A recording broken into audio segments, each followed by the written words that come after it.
प्रीति Odia tutorial को आपण मानक स्वागत। आज भिडियो रे आमे माने साहाड़ा वृक्षर चतुर्थ भाग को आलोचना करिबा, जहाकू स्वयं सारला दास भक्त भगवान कर विश्वास उपरे प्रश्नवाची सूचना आनिछन्ते। आमे किछि वीडियो आलोचना कर सारथिले, जहा डिस्क्रिप्शन बॉक्स रे दिया जाइछि। आपण जदि पूर्व वीडियो गुडी को देखि नांती जाकि प्रथमे से गुडी को देखंतु, जहा फल ए वीडियोटी आपण बुझी परिबे ओ आपण पाठकीय मूल्यबोध को ग्रहण करि परिबे। आम्भे माने 32 नंबर पद पर्यंत आलोचना करथिले। एई वीडियो रे भाई चतुर्थ भाग रे आम्भे माने 33 नंबर पद रु आलोचना करिबा। थे कोन कहा जाउथला ना, गोटे पूर्व पदर आलोचना बड़ी आम जानिया पूर्वर देवी पार्वती मुहणी पे बसिचंती बा खाद्य खाया बसिचंती आ शिवं ऊपर विमुख होइचंती, रागी जाइचंती। सेइठो आम आलोचना करथिले आ शिवं को उपाख्यान करिबा। नंदी केशर को राई आज्ञा देले सदानंद, वृषभ गोटी को नहीं गुआणी रे बेगे बांध। सदानंद तमर नंदी केशर को राई आज्ञा देले सदानंद, सदानंद अर्थ शिव। क्या आज्ञा दौरान ना नंदी केशर को, नंदी को आज्ञा दौरान कि वृषभ को नहीं गुआणी रे बेगे बांध। गुआणी अर्थ गुहाल, गुहाल घरे वृषभ को लेकिन बांधापी किए कहते ना सदानंद बा शिवंकर सहचर माने ए सब उक्ति को बाढ़ी। ता सहित मध्य से कौन कहते ना वृषभ को खाद्य देना, पानीय देना, गुआणी रे बांधापी कहते किए शिव। आउ कौन कहते देख, आज्ञा प्रमाणे नंदीकेश्वर गला जतन करी ताकू खंबरे नहीं बांधिला। आज्ञा कहार आज्ञा ना सदानंदंकर आज्ञा पाइछि किए नंदी। तो आज्ञा प्रमाणे, प्रमाणे अर्थ पाइबा मात्रे नंदीकेश्वर गला जतन करी ताकू खंबरे नहीं बांधिला। जत्न रे वृषभ को नंदीकेश्वर कौन करचंती ना खंब अर्थ खुंट रे नहीं बांधिचंती जत्न करिकी। आउ कौन कहउचंती से ईश्वरे आज्ञा देले नंदीकेश्वर कुराई खड़ा आहार घास पानी किछि अन्न न देबुटी बोइलई। तुमर खड़ा अर्थ कुटा बा आम जरा कहती तुमर धानर सुखिला गछ, खड़ा आहार घास किछि भी ताको दिया जीव नाही। काहाकू बैल को खाद्य दिया जीव नाही। कहीं सदानंद परीक्षा करके देखिए वृषभर जो साहाड़ा वृक्ष को से मथारे आनी से सतरे खाद्य तापाई लेखा हेइछि कि नाही। ईश्वर आज्ञा देले नंदीकेश्वर कुराई खड़ा आहार घास पानी किछि अन्न न देबुटी बैलई। बैलई अर्थ बलद को स्वामी आज्ञाणेन से दृढ़ करी बांधिण ओइला। ब्रजर किलिंकी देई से कबाट किलिला। बजर किलिंकी अर्थ शक्त करी जिंजीरा, आम जोड़ा कहती जंजीर बोली कह जाए, जो आम पुराणा घर मानक बहुत परिमाण लगी थाए। से कौन कौन ना जो स्वामी आज्ञा देते, स्वामी किए सदानंद आज्ञाणेन आज्ञा पाई से कौन दृढ़ करके बैल को बांधीची और वज्र किलिकी शक्त कलिंग तुम किलिंकी किलिंकीर को भल भाव झिंजीर को दे देछि। बैल विचार मोते ईश्वर कसिले करतार रथ करतार नाथ आहे किंपाई न विचारिले। करतार नाथ किए सूर्य, से कौच वृषभ विचार। वृषभ कौन विचार करुच्ची ना मते ईश्वर कसिले, कसिले अर्थ कष्ट देले। से विचार करुच्ची कि मो कहा द्वारा कष्ट पाउची ना ईश्वरंक द्वारा कष्ट पाउची, मु ईश्वरंक पाई कष्ट पाउची। करतार नाथ यह किंपाई न विचारिले, मु जहार सपक्षरे कहली, जहार रथर चक होची साहाड़ा वृक्ष, ताहले से करता काहेकि मो कषण को भरिले नाही। विचार करुच्ची किए ना वृषभ, चिंता करुच्ची करतार नाथ आहे किंपाई न विचारिले कि मते दंड काहेकि दिया जाउची। मु जो सत्य कथा कही से ही कारण ईश्वर मते कौन कर कसुंट बा कष्ट देउथुबा कथा ए वृषभ कही। शिवंक द्वारा परीक्षा करा जाउची वृषभ को, से जोटा कहितिला ताहा विधिर विधान रे सत्य ना मिथ्या ताको परीक्षा करिया महादेव ए सबु जानिबा पई बा परीक्षा करिया पई ए सबु करउछंती बोली से जानिची। आउ कौन कहा जाउची देखो, मोहर एतेक कथा जे निष्फल हुअन्ते आबर करतांकु के भकत होइब जगते। निष्फल अर्थ कौन ना ଫଳହୀନ ବା ଫଳହୀନ ଯଦି ମୁଁ ଯେଉଁ ଯେତିକି କଥା ମହାଦେବଙ୍କ ଆଗରେ ବୃଷଭ ବିଷୟ ବା ତୁମର ଶାହାଡ଼ା ବୃକ୍ଷ ବିଷୟରେ କହିଲି, ଶାହାଡ଼ା ବୃକ୍ଷର ମହାନତା ବିଷୟରେ କହିଲି, ଯଦି ମୁଁ ଆଜି ଭୋକିଲା ରହିଯିବି ତାହେଲେ କ'ଣ ହେବ? ସେ ସମସ୍ତ କଥା ନିଷ୍ଫଳ ହୋଇଯିବ ବୋଲି ଏଥିରେ କିଏ କହୁଛନ୍ତି? ନା ଏଥିରେ ତୁମର ବୃଷଭ ଚିନ୍ତା କରୁଛି। ଆବୋର ଅର୍ଥ ସମସ୍ତ କରତାଙ୍କୁ କିଏ ଭକତ ହୋଇବ ଯୁଗତେ। ତାହେଲେ ଏଇ ସୂର୍ଯ୍ୟଙ୍କର ଆଉ ଭକ୍ତ କେହି ହେବେ ନାହିଁ। କାହିଁକିନା ସେ ସ୍ୱୟଂ ନିଜ ଭକ୍ତକୁ ସାହାଯ୍ୟ କରୁନାହାନ୍ତି, ନିଜ ଉକ୍ତି ସର୍ଜିଲା କଥାକୁ କ'ଣ କରୁଛନ୍ତି? ନା ରଖିପାରୁନାହାନ୍ତି। ସେଥିପାଇଁ ଆଉ ଭଗବାନଙ୍କର କୌଣସି ଭକ୍ତ ହେବେ ନାହିଁ ବୋଲି ଏଠି କିଏ କହିଛି? ନା ବୈଲ ଚିନ୍ତା କରିଛି।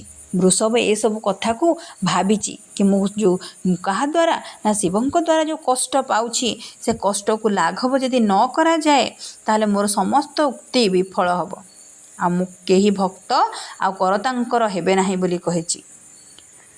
ନିଶ ତେଣ ବାସ ଖଡ଼ ନାଡ଼େ ଦିଅନ୍ତେ ସେ ତୁଣ୍ଡେ ଦେଖିଲା ଅମୃତ ଯୋଗାଣ ପୁରୀ ଅଛି ଭାଣ୍ଡେ। ସେ କ'ଣ କହୁଛି? ନା ବୃଷଭ ଯେତେବେଳେ ଭାବିଛି କି ଛାଡ଼ ମୋ ଭାଗ୍ୟରେ ତ ଅଛି ଯେ ବାସ ଅର୍ଥ ବାସି ବା ବାସି ଖଡ଼ା ଆଉ ନାଡ଼େ ଦିଅନ୍ତେ ସେ ତୁଣ୍ଡେ, ମୁଁ କିଛି ଦେଖିବା ମୋର ହାଣ୍ଡିରେ ଥିବ ବାସି ଖଡ଼ା ଆଉ ତୋରାଣି, ମୁଁ ତାକୁ କ'ଣ କରିବି? ପିଇବି। ମୋ ତୁଣ୍ଡରେ ଅର୍ଥ ମୁଖରେ ଦେବି। ଦେଖିଲା ଅମୃତ ଯୋଗାଡ଼ ପୁରୀ ଅଛି ଭାଣ୍ଡେ, ଅମୃତ ଯୋଗାଡ଼ ସଜା ହେଇଛି, ସୁସ୍ୱାଦୁ ଖାଦ୍ୟ ରହିଛି ତା ଭାଣ୍ଡରେ। କିଏ ଢାଳିଥିଲେ? ନା ଉମା। ସନ୍ତୋଷେଣ ଭୋଜନ ଯେ କଲା କ ବୃଷଭ ସୁମରଇ ଏକ ଲୟ କରି ଆହେ କରତାର ଦେବ। ସେ କ'ଣ କରୁଛି? ସନ୍ତୋଷେଣ ଭୋଜନ ସେ କଲାକ ବୃଷଭ, ସନ୍ତୁଷ୍ଟ ହୋଇକି ସେ ଅମୃତ ଯୋଗାଡ଼ ଗୁଡ଼ିକୁ ଖାଇଛି। କିଏ? ବୃଷଭ ଅତି ଆନନ୍ଦରେ। ସୁମରଇ ସ୍ମରଣ କରୁଛି, ଏକ ଲୟ କରି ତମର ହାଦେ କରତାର ଦେବ। ସେ ଏକା ଧ୍ୟାନରେ ଖାଇବା ସମୟ ପରେ ସେ କ'ଣ କରିଛି? ନା ସୂର୍ଯ୍ୟ ବା କରତାଙ୍କୁ କ'ଣ ଧନ୍ୟବାଦ ଜ୍ଞାପନ କରିଛି। ତା ଭକ୍ତ ବା ଯାହା ବି ସେ କହିଥିଲା ତା ନିଷ୍ଫଳ ଗଲା ନାହିଁ ବୋଲି ଭାବିଛି। କିଏ? ନା ବୃଷଭ। ଆଉ ଆନନ୍ଦରେ ସେ କ'ଣ କରିଛି? କରତାର ଦେବଙ୍କୁ ସ୍ମରଣ କରିଛି ସେଇ ସମୟରେ। ଆଉ କ'ଣ କୁହାଯାଉଛି? 41ତମ ପଦରେ ଦେଖିବା କ'ଣ ହେଉଛି? ନା ଭୁଞ୍ଜିଣ ବଇଲ ଯେ ହୋଇଲା ଆନନ୍ଦ, ହେ ବୁଦ୍ଧ ଜନେ କରତାର ନାଥଙ୍କୁ ନିତ୍ୟ ବନ୍ଦ। ସେ କ'ଣ କହୁଛି? ଭୁଞ୍ଜିଣ ଏଥର ଭୋଜନ କରିକି ସେ କ'ଣ କଲା? ନା ବୃଷଭ ଆନନ୍ଦ ହୋଇଛି। ହେ ବୁଦ୍ଧ ଜନେ କରତାର ନାଥଙ୍କୁ ନିତ୍ୟ ବନ୍ଦ। କାହିଁକିନା ତାଙ୍କ ପାଇଁ ଆଜି ଏସବୁ ସତ୍ୟ ହେଇପାରିଛି। ସ୍ୱୟଂ ଭକ୍ତକୁ ସାହାଯ୍ୟ କରିବା ପାଇଁ ଭଗବାନ ଓହ୍ଲେଇ ଆସିଛନ୍ତି। ଏ କଥା କିଏ କହୁଛି? ନା ଏ କଥା ତୁମର ବୃଷଭ କହୁଛି କି ହେ ବୁଦ୍ଧମାନେ ବା ଜନମାନେ କ'ଣ କର? ନା କରତାର ନାଥଙ୍କୁ ନିତ୍ୟରେ ବନ୍ଦନା କର, ପ୍ରତିଦିନ ବନ୍ଦନା କର। ଈଶ୍ୱର କଷଣରୁ ହୋଇଲିଟି ପାର, କିସ କରି ପାରଇଟି ଆବର ନାଶ କର। ଅର୍ଥ ମୁଁ ଈଶ୍ୱର ସ୍ୱୟଂ ଭଗବାନଙ୍କର ବା ମହାଦେବଙ୍କର କଷଣରୁ ତୁମେ ମୋତେ ମୁକ୍ତି କଲ। କିସ କରି ପାରିବିଟି ଆବର ନାଶ କର। ଯିଏ ଆପଣ ଯାହାର ରକ୍ଷାକର୍ତ୍ତା ତାକୁ କେହି ନାଶ କରିପାରିବେ ନାହିଁ ବୋଲି ଏଠି ବୃଷଭ କହୁଛି। କ'ଣ କହୁଛି? ନା ଯାହାର ରକ୍ଷାକର୍ତ୍ତା ସ୍ୱୟଂ କରତା ବା ଆପଣ, କେହି ବି ତା'ର କୌଣସି କ୍ଷତି କରିପାରିବେ ନାହିଁ ବୋଲି ଭାବିଛି। କିଏ? ନା ବୃଷଭ। ହେଲା। ଆଉ କ'ଣ କହୁଛି?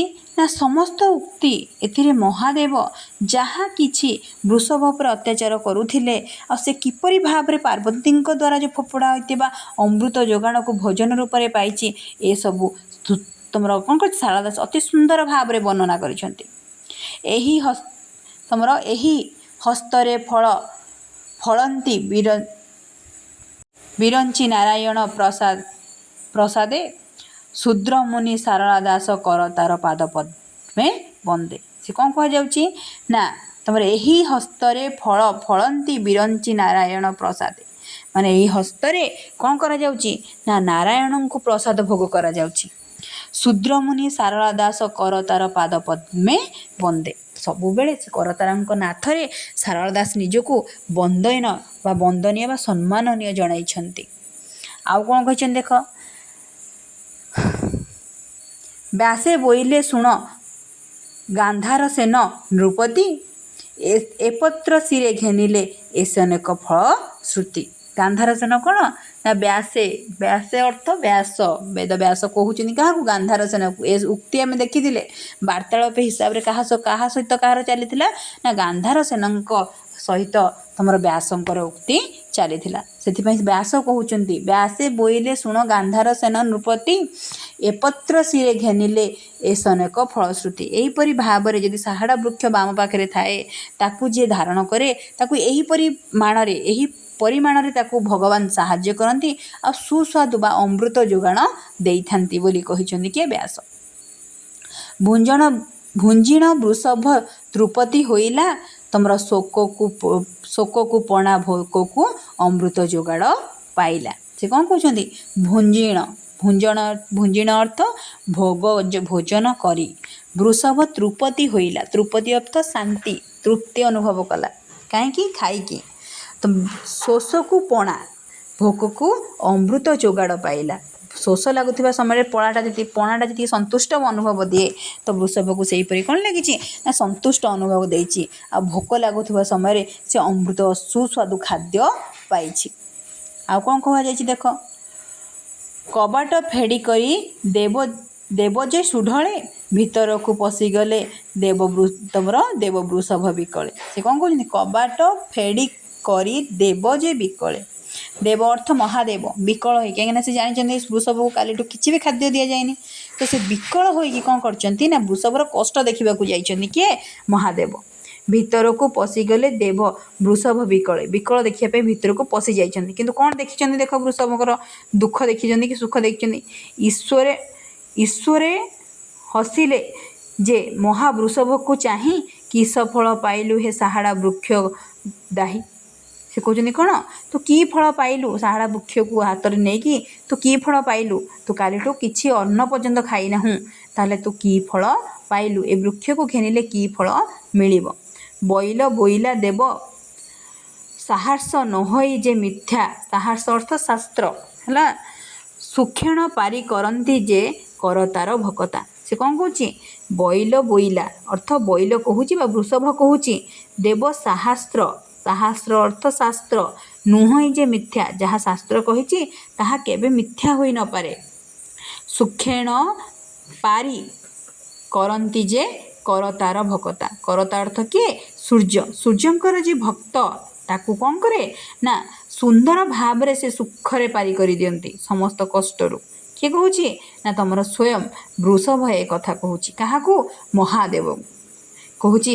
ଶାସ୍ତ୍ରରେ ଯାହା କିଛି ଉକ୍ତି ଲେଖାଯାଇଛି ତାହା ମିଥ୍ୟା ନୁହଁ, ତାହା ସତ୍ୟ। ଯିଏ ତମର କ'ଣ କରେ? ସାହାଡ଼ା ବୃକ୍ଷକୁ ଧାରଣ କରେ ବା ସାହାଡ଼ା ବୃକ୍ଷର ପତ୍ରକୁ ମଧ୍ୟରେ ଲଗାଏ, ସେ କ'ଣ ପାଏ ନା ଅମୃତ ଯୋଗାଡ଼ ପାଏ ବୋଲି କହିଛନ୍ତି କିଏ? ନା ବୃଷଭ। ଏକଥା ମଧ୍ୟ ଭକ୍ତ ଭଗବାନଙ୍କୁ କହୁଛି କହିବାର, ବା ବୋଇଲ ତମର କାହାକୁ କହୁଛି? ଈଶ୍ୱରଙ୍କୁ, ସ୍ୱୟଂ ଭଗବାନଙ୍କୁ କହୁଛି।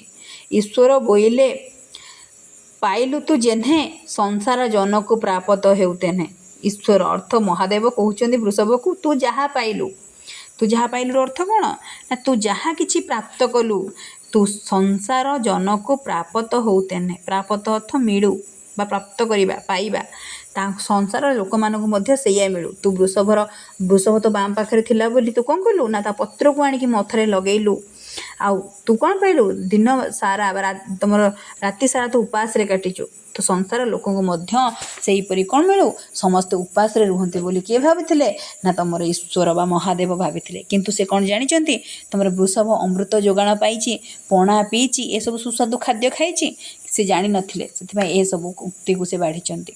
ବୃଷଭ ବୋଇଲା ଦେବ ପ୍ରତ୍ୟକ୍ଷ ପାଇଲି, ତୁମ୍ଭ ମୁହଁଣି ନ କରୁଣୁ ମୁଁ ଆଗ ଖାଇଲି। ସେ କ'ଣ କହୁଛନ୍ତି? ବୃଷଭ ବୋଇଲା ଦେବ ପ୍ରତ୍ୟକ୍ଷ ପାଇଲି, ମୁଁ ପ୍ରଥମେ ଆପଣଙ୍କଠୁ ଖାଇଲି। ତୁମ୍ଭର ମୁହଁଣି ଅର୍ଥ ଖାଇବା, ଖାଦ୍ୟ, ନ କରୁଣୁ ମୁଁ ଆଗ ଖାଇଲି। ଆପଣ ଖାଦ୍ୟ ନ ଖାଇବା ପୂର୍ବରୁ ମୁଁ ଆପଣଙ୍କ ପାଇଁ ରନ୍ଧା ହୋଇଥିବା ସମସ୍ତ ଖାଦ୍ୟକୁ ମୁଁ ଆଗ ଆପଣଙ୍କଠୁ ଭୋଜନ କରିଛି।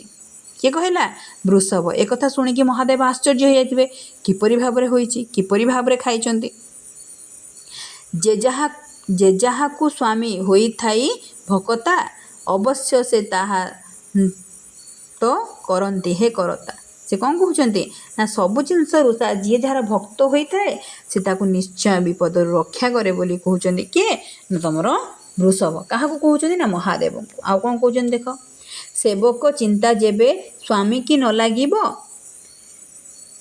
केवल मते संसार रु तरीब तुमर सेवक सेवक अर्थ भक्त बा सेवकारी सेवक चिंता जे स्वामी की न लगे स्वामी अर्थ भगवान जदि भक्तर दुख भगवान को न लगे केमण किपरि मते संसार तरीब बा संसार मुक्ति किए दब जदि भक्तर दुख भगवान न बुझे किए कौन ना वृषभ कौन क्या कौन ना स्वयं महादेव को एक बाढ़ुची जेतेक जोगाड़ तुम्भ मढ़फुली तुम्भर मुहणी न करू मु आग ता पाइले से कौन मढ़फुली अर्थ देव खाद्य से कहते जेतेक जोगाड़ तुम्भ मढ़फुली तुम्भ पाई जेतिकी देव खाद्य रंधन करा जाइथिला तुम्भर मुहणी न करुणु मु आग ता पाइली आपणक जहाँ जहाँ रंधन करा जाइथिला ताहा आपणक पूर्वरु किए खाइला ना मु खाइली बोली वृषभ कहूची स्वामी लय करी देख नियमोर गुआणी गंध आमदेई कर्पूर रस जानी से कौन कौच ना स्वामी लय करी देख निम गुहाणी मोहर गुहाणी अर्थ निम गुहाणी अर्थ मो गुहाणी की थरे लय करिकी देख आउ तार गंधरु तुम जापर गंध अर्थ सुगंध कथा कहुच्छी कुगंध कथा कह जाऊ ना से सुगंधरु तुम जापर कि कौन है ना तुमर आमदेई से कौन आसूँ कर्पूरर रस जानी कर्पूरर बास्ना आसूची से आप जापर मु कौन खाई ना आपण रंधन खाद्य आपण प्रथमे पाई पार्वती की स्वरूप देखी ईश्वर विषाद होइले पार्वती की सर्जिल होई पचारिले सी रागी गई महादेव आ ये सब कथा पार्वती को पचारि किपरि भाव में मो आगु मोर खाद्य वृषभ पाखक पहुँचला से कथा पचारिबा जाइछन्ति किए ना स्वयं महादेव वृषभ को नेईटी केहू देला मोहर जोगाड़ तुम्भे जान निकी देवी एथिर तथ्य जे व्यवहार से कहते कौन वृषभ को नहीं टिके टिके ही देला मोर जोगाड़ जोगाड़ अर्थ खाद्य मो जोगाड़ मु न खाइबा पूर्व वृषभ किपरि खाइला ए प्रश्न पचारि स्वयं महादेव क्या ना तुमर पार्वती को तुम्भे जान निकी देवी ए तथ्य जे व्यवहार ए जो व्यवहार किपरि होइछि ए तथ्य विषय आपण कौन किछि जानि नाहंती पचारुछन्ति किए महादेव क्या पचारुछन्ति ना स्वयं महादेव को पार्वती हसिले ईश्वरंक वचने तुम्भ आसवा विलंब देखिन त्रिलोचने त्रिलोचन अर्थ तीनोटी नेत्र होती त्रिलोचन नामकरण दि जाइए से कौन कहते पार्वती हसिले हसुचंदी ईश्वरंक वचन रे तुम्भ आसवा विलंब देखिन त्रिलोचने समस्त बाढ़ीन देव भुंजी मु बसिली एसनक समय डंबरू शबद बाजी से कौन कर भुंजिया को बसते खाया बसते यही समय कौन है ना शिवंकर डंबरू शब्द शुणी किए पार्वती जहाँफल से कौन कर समस्त खाद्य को गुआणी रे भरी क्षुधायण तुम्हें मते कोप करिब बोली सबु नहीं वृषभ गुआणी रे भरिली से कहते काले आपण क्षुधारे फेरी आपण पत्नी आपण पूर्वर खाई दूची आपण काले रागी जीवे से कथा भाविकी मु कौन कली सबू जिनस को लेकिन वृषभर गुआणी रे भरिली बा वृषभर हांडी रे ताकू भर्ती गले बोली पार्वती ए कथा कहले क्या ना महादेव को सदानंद हसिले गिरिजा वचने अर्थ गिरिकन्या होइतिबारु पार्वती नाम गिरिजा बोली दि जाइछि ए कथा जानि थांतु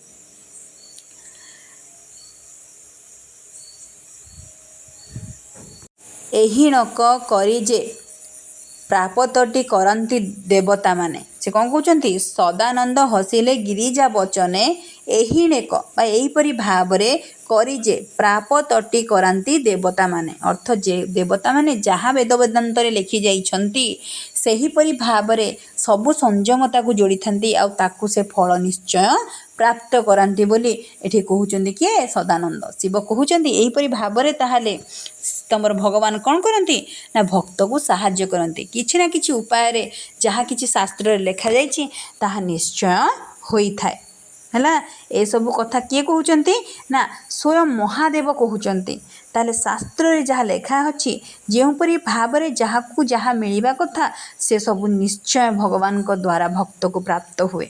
ସେଥିପାଇଁ ତୁମର ଏଥିରେ ବୃଷଭର ଯେଉଁ ଉକ୍ତି ରହିଥିଲା ତାହା ସ୍ୱୟଂ ଭଗବାନ ମଧ୍ୟ ବ୍ୟର୍ଥ ହେବାକୁ ଦେଲେ ନାହିଁ। ସ୍ୱୟଂ ତାକୁ ଅମୃତ ଯୋଗାଣ ଦେଇଛନ୍ତି। ତା'ର ଯାହା କିଛି ସେ ମହାଦେବଙ୍କୁ କହିଥିଲା ସବୁ କିଛିକୁ ସେ ପ୍ରାପ୍ତ କରିଛି। କିଏ ନା ବୃଷଭ। ତୁମର ଶାରଳା ଦାସ ଏଥିରେ କେବଳ ଶାହାଡ଼ା ବୃକ୍ଷର ଉପାଖ୍ୟାନ କରିନାହାନ୍ତି, ସେ ଏଥିରେ ସମସ୍ତ ମହାନ ବୃକ୍ଷମାନଙ୍କ ବିଷୟରେ ଉପାଖ୍ୟାନ କରିଛନ୍ତି। ତୁଳସୀ ଗଛକୁ ଦେଖି ନିଅନ୍ତୁ କିମ୍ବା ତୁମର ବଟ ବୃକ୍ଷକୁ ଦେଖି ନିଅନ୍ତୁ, ଶ୍ଵେତ ଦୁବକୁ ଦେଖି ନିଅନ୍ତୁ, ସବୁ କିଛିକୁ ଏଥିରେ ଉପାଖ୍ୟାନ କରିଛନ୍ତି। ଏସବୁ ଉକ୍ତିରୁ ଆମେ ବୁଝିଲେ ଯଦି ଆମ ସଂସାରରେ କୌଣସି ବିପଦ ଥାଏ ବା ନାରୀମାନଙ୍କର ଜାତକ ବା ଜନ୍ମ ତିଥିରେ କୌଣସି ଦୋଷୀ କନ୍ୟା ହୋଇଥାନ୍ତି ତେବେ ଆମେ ଶାହାଡ଼ା ବୃକ୍ଷର ସାହାଯ୍ୟ ନେଲେ ତାହା ଆମର କ'ଣ କରେ ନା ପାତକକୁ ନାସିଥାଏ। ଏକଥା ସ୍ୱୟଂ ତୁମର ବ୍ୟାସ କାହାକୁ କହିଛନ୍ତି ନା ଗାନ୍ଧାର ସେନକୁ କହିଛନ୍ତି, ଯେ ଗାନ୍ଧାରୀଙ୍କର ପିତା। ସେସବୁ ଉକ୍ତି ଆମେ ଶାସ୍ତ୍ରରେ ଆଲୋଚନା ହେବା ସଙ୍ଗେ ସଙ୍ଗେ ଶାହାଡ଼ା ବୃକ୍ଷର ମହାନତା ସମ୍ପର୍କରେ ବା ଶାହାଡ଼ା ବୃକ୍ଷ ବିଷୟରେ ସୁନ୍ଦର ଭାବରେ ଉପାଖ୍ୟାନ କରିଛନ୍ତି କିଏ ନା ତୁମର ଶାରଳା ଦାସ। ଯଦି ଭିଡ଼ିଓଟି ଆପଣମାନଙ୍କୁ ଭଲ ଲାଗିଥାଏ ତାହେଲେ ଲାଇକ୍ କରନ୍ତୁ, ସବସ୍କ୍ରାଇବ୍ କରନ୍ତୁ ଆଣ୍ଡ ସେୟାର କରନ୍ତୁ। ଯଦି ଏହିପରି ଭାବରେ ଆପଣଙ୍କର ଏ ବିଷୟବସ୍ତୁ ଉପରେ କିଛି ଡାଉଟ୍ ଥାଏ ତାହେଲେ କମେଣ୍ଟ ବକ୍ସରେ କମେଣ୍ଟ ନିଶ୍ଚୟ କରନ୍ତୁ। ଆଜିର ଭିଡ଼ିଓରେ ଆମ୍ଭେମାନେ ଶାହାଡ଼ା ବୃକ୍ଷର ସମସ୍ତ ବିଷୟବସ୍ତୁ ଆଲୋଚନା କଲେ। ତା ସହିତ ମଧ୍ୟ ପ୍ରଶ୍ନ ଉତ୍ତରର ଆଲୋଚନା ଭିଡ଼ିଓ ମୁଁ ନିଶ୍ଚୟ ଆଣିବି। ତା ସହିତ ମଧ୍ୟ ଯଦି କିଛି ଶବ୍ଦାବଳୀ ଥାଏ ଆପଣଙ୍କର ବୁଝିବାର ଆଉ କୌଣସି ବିଷୟବସ୍ତୁ ଥାଏ ତାହେଲେ ଦୟାକରି ଆପଣମାନେ କମେଣ୍ଟ ବକ୍ସରେ ନିଶ୍ଚୟ କମେଣ୍ଟ କରନ୍ତୁ।